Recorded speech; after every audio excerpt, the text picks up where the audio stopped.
Welcome students. Today's topic is gene regulation in prokaryotes.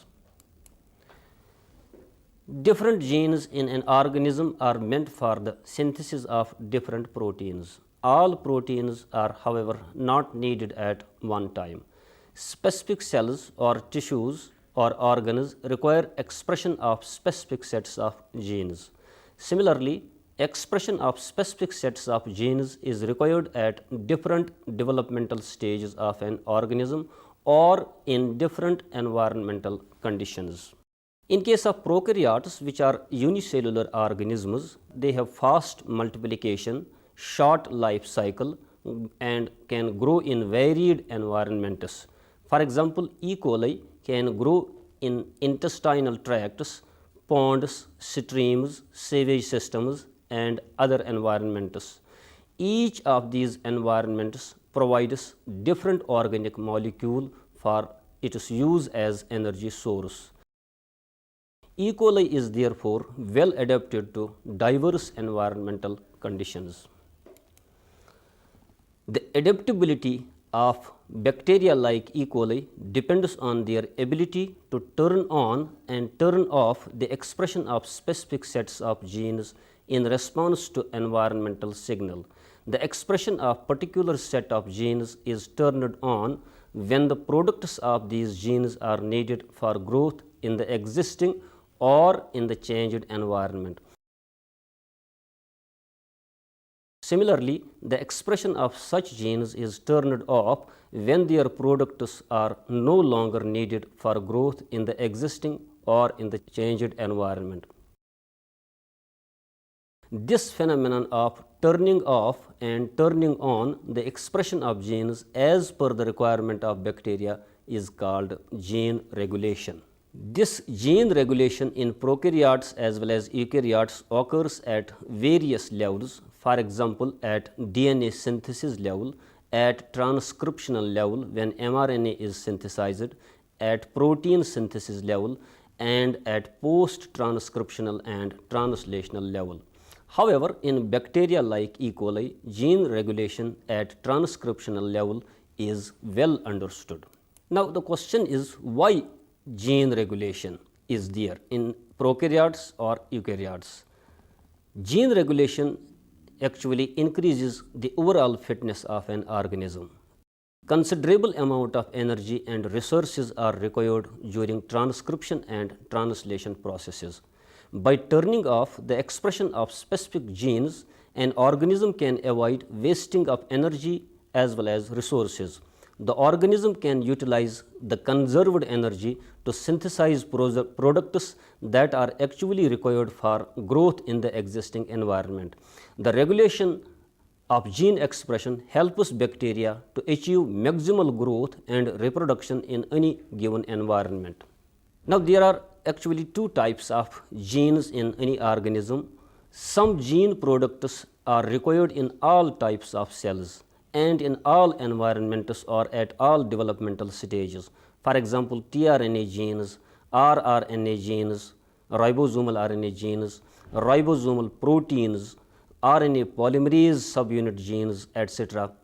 Such genes whose expression is required in all types of cells or tissues are called housekeeping genes, and their synthesis is called constitutive synthesis.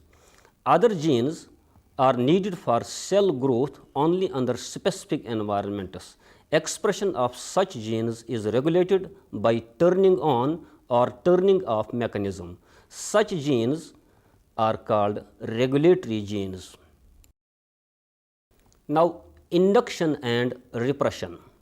Bacteria like E. coli can grow on several types of carbohydrates. For example, glucose, sucrose, galactose, arabinose, lactose, etc.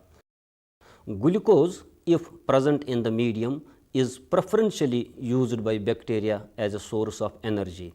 In the absence of glucose, bacteria can use any other alternative source of energy.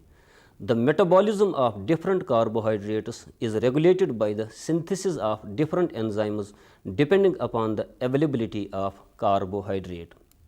Thus, one set of enzymes is induced at one time and repressed at other time.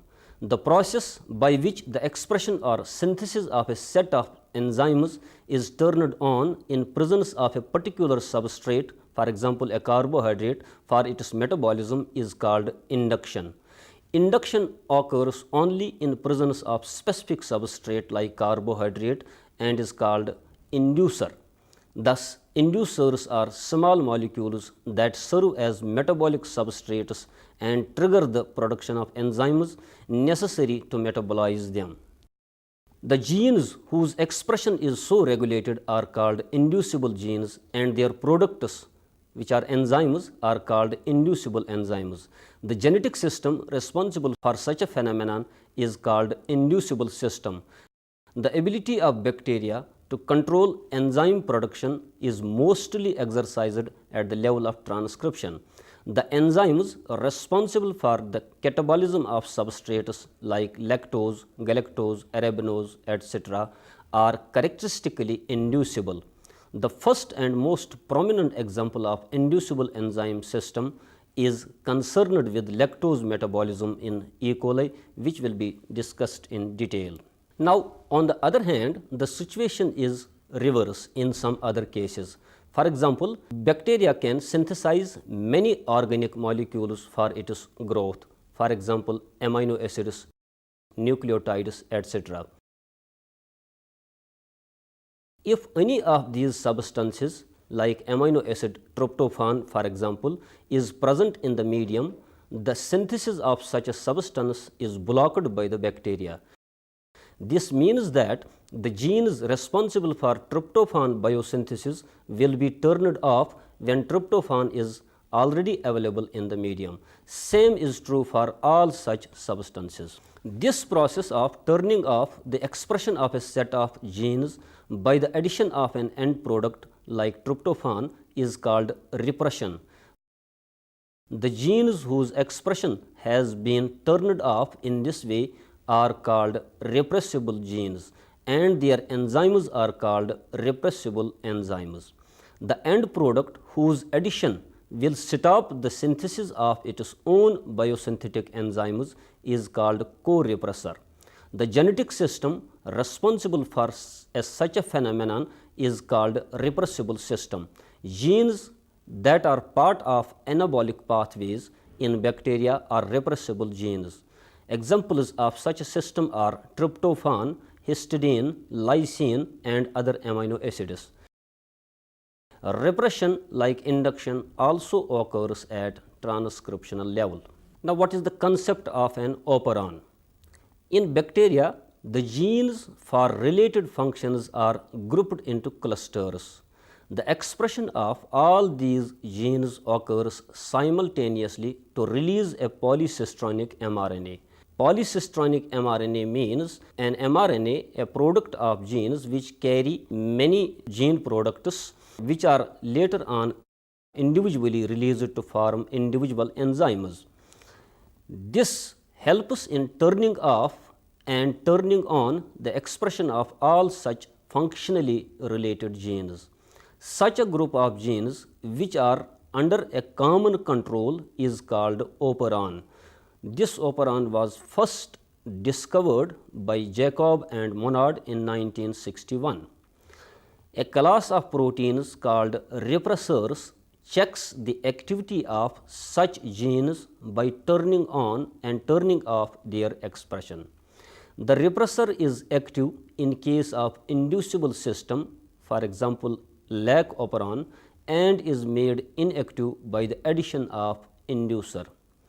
Similarly, the repressor is inactive in case of repressible system, for example, tryptophan operon, and is made active by the addition of co-repressor.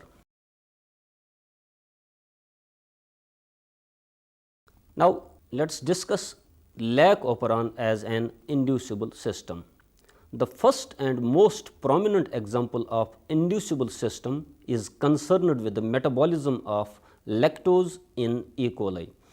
In this bacterium, the synthesis of beta-galactosidase, an enzyme that breaks lactose into glucose and galactose has been studied in considerable detail. The mechanism of induction and repression of gene expression was first described by Jacob and Monod 1961, who proposed the operon model for lactose metabolism in E. coli. Jacob and Monod were awarded Nobel Prize in 1965 for this discovery. Structure of lac operon. The lac operon is actually a negatively controlled inducible operon and consists of following units. Number 1, an operator gene, also called as LAC-O. It is 26 base pairs long and is located between promoter and structural genes of the operon. It is actually a part of LAC-Z gene. It is the binding site for regulatory protein. This operator gene controls the activity of all structural genes, because the regulator protein actually binds at the operator site and prevents the movement of RNA polymerase. If regulator is not bound at the operator site, then RNA polymerase can freely move and catalyze the synthesis or transcription of structural genes. Number second part of lac operon is structural genes. Structural genes are those genes which are meant for the synthesis of mRNA for the metabolism of lactose in case of lac operon. There are 3 structural genes in lac operon. Number 1, LAC-Z gene. This gene is 3520 base pairs long and codes for the enzyme beta galactosidase, which breaks lactose into glucose and galactose. Number 2nd gene of structural genes is LAC-Y gene. This gene is 760 base pairs approximately long and codes for beta galactoside permease, an enzyme, a membrane bound protein which actually pumps lactose into the cells. That is, it remains in the membranes of bacterial cells and helps in entry of lactose into the bacterial cells. Then third gene is LAC-A gene, which is 810 base pairs long. It controls the synthesis of an enzyme called beta galactoside transacetylase, whose function is actually not clearly known, but it is believed that this enzyme transfers an acetyl group from acetyl coenzyme to beta galactosides.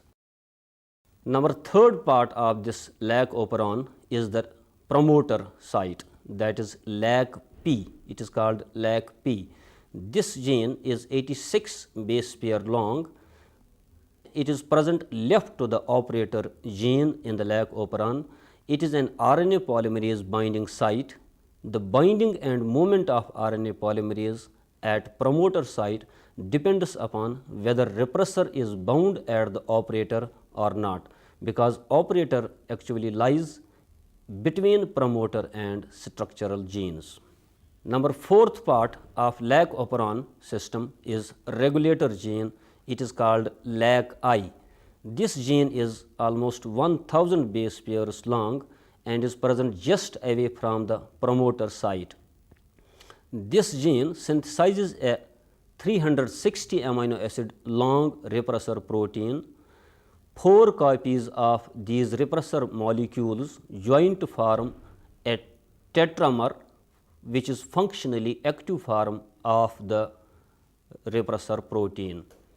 Active repressor then binds at the operator site and blocks transcription of structural genes, whereas inactive repressor cannot bind at the operator site and hence allows transcription of structural genes. Now, how this lac operon works? Normally, the genes for lactose metabolism are turned off because the active repressor remains bound at the operator site and does not allow RNA polymerase to carry out transcription of structural genes. Thus, the genes are normally turned off. When the lactose is present in the medium, these inducer molecules bind with the repressor protein and cause its release from the operator site. The repressor is thus made inactive by binding with the inducer. That is, an inducer repressor complex is formed which prevents its binding at the operator site. This results in free movement of RNA polymerase and synthesis of structural genes takes place. The enzymes produced are later used in the metabolism of lactose by E. coli. The repressor has in fact two binding sites, one for the operator site and one for the inducer. It is well known that actual inducer in lac operon is allolactose instead of lactose. If lactose is removed from the medium, the repressor will again be active and prevent the transcription of structural genes by binding at the operator site. Thus, lac operon is normally off but is made on only by the addition of inducer. Since binding of repressor protein blocks transcription or turns off the gene expression of structural genes, it is called negative control. That is, such a gene expression is called negative control. Constitutive mutants. What are constitutive mutants? Any mutations in regulator or operator genes results in continuous synthesis of enzymes from structural genes. Such strains are called constitutive mutants. This constitutive synthesis occurs in two ways. For example, a mutation in the regulator gene produces an inactive repressor that is unable to bind to an operator. Similarly, a mutation in operator gene makes it unable to bind by the repressor protein. In both these cases, RNA polymerase is free to carry out uncontrolled transcription. Since there is uncontrolled transcription, this is called constitutive synthesis, and such mutant strains of E. coli which have this type of synthesis are called constitutive mutants. Now, what is catabolite repression, also called as the glucose effect? We have so far seen that active repressor binds at the operator and turns off the transcription of structural genes. This is called negative control. As already said, glucose is the most preferred carbohydrate for use as energy source by E. coli cells. It is now well established that presence of glucose in the medium prevents the induction of lac operon as well as other operons, for example, galactose, arabinose, operons, etc., by controlling the synthesis of enzymes for their metabolism. This phenomenon called catabolite repression or glucose effect indicates that glucose, if present in the medium, is catabolized in preference to the other less efficient energy sources like lactose or arabinose, etc. The catabolite repression of lac operon is mediated by a regulatory protein called CAP, catabolite activator protein, and a small effector molecule called cyclic AMP, cyclic adenosine monophosphate. The lac promoter in fact contains two binding sites, one for RNA polymerase and one for CAP-CAMP complex. Binding of CAP-CAMP complex facilitates the binding of RNA polymerase at the promoter site to carry out transcription of structural genes. The CAP-CAMP complex thus exercises positive control by allowing transcription of structural genes. So, this is in contrast to the role of repressor protein which exercises negative control by blocking transcription. CAP-CAMP complex allows transcription by allowing the binding of RNA polymerase and its movement through the structural genes. In the absence of CAMP, cyclic adenosine monophosphate, the CAP alone cannot bind at the promoter site. The CAMP is synthesized by the enzyme adenocyclase. The intracellular concentration of CAMP is sensitive to the presence of glucose. The presence of glucose actually prevents the activation of adenocyclase enzyme, which in turn affects the synthesis of CAMP. In the absence of or in presence of low concentrations of CAMP, the CAP cannot bind at the lag promoter. Thus, RNA polymerase cannot bind efficiently at the promoter, and hence either no or very low transcription of structural genes takes place. Similar phenomenon occurs in other types of operons, like in case of arabinose operon also. We have so far discussed the inducible operon, that is the lag operon. Now, there is another type of system which we call as a repressible system, and a repressible system, the example of such a system is tryptophan operon. Repressible operons have the same basic structure as in case of lag operon, that is, such operons also contain a set of structural genes, an operator gene, a promoter and a regulator gene.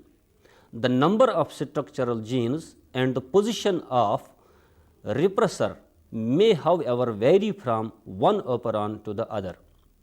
Repressible operons are regulated by the end product of the metabolic pathway, for example, tryptophan. Tryptophan operon contains 5 structural genes which encode the enzymes responsible for the synthesis of tryptophan. The tryptophan operon is normally on as the E. coli need this amino acid for protein synthesis. However, when tryptophan is added in the medium, the operon is turned off.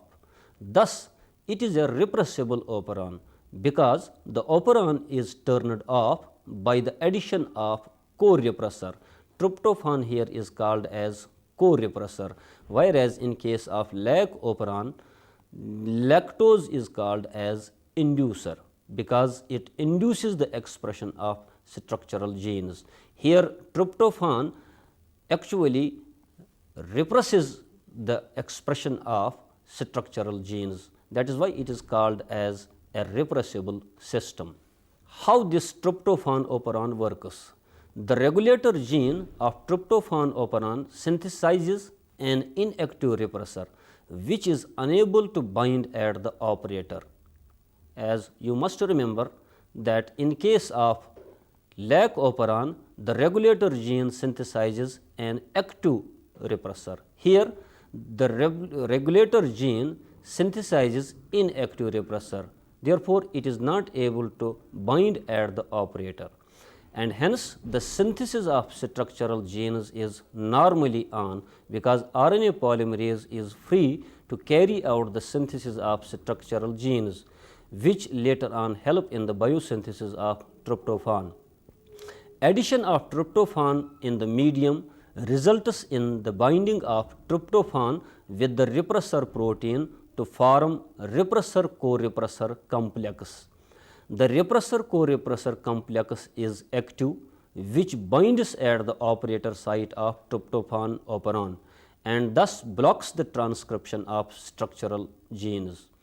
Tryptophan operon, like lag operon, is also under negative control because the operon is turned off by the activity of repressor protein. That is all about today's topic. Let us summarize this topic. In today's topic, you have learned that most of the gene regulation in prokaryotes occurs at transcriptional level. There are 2 regulating systems of gene expression, for example, inducible system and repressible system. In case of inducible system, the operon is normally off, but is made on by the addition of inducer molecule, for example, lac operon. In case of repressible system, the operon is normally on, but is made off by the addition of co-repressor. Examples of inducible system are lactose, in case of lac operon, and in case of repressible system, tryptophan is the best example. Repressor protein exercises negative control by blocking the transcription of structural genes, whereas CAP-CAMP complex exercises positive control by actually allowing transcription of structural genes.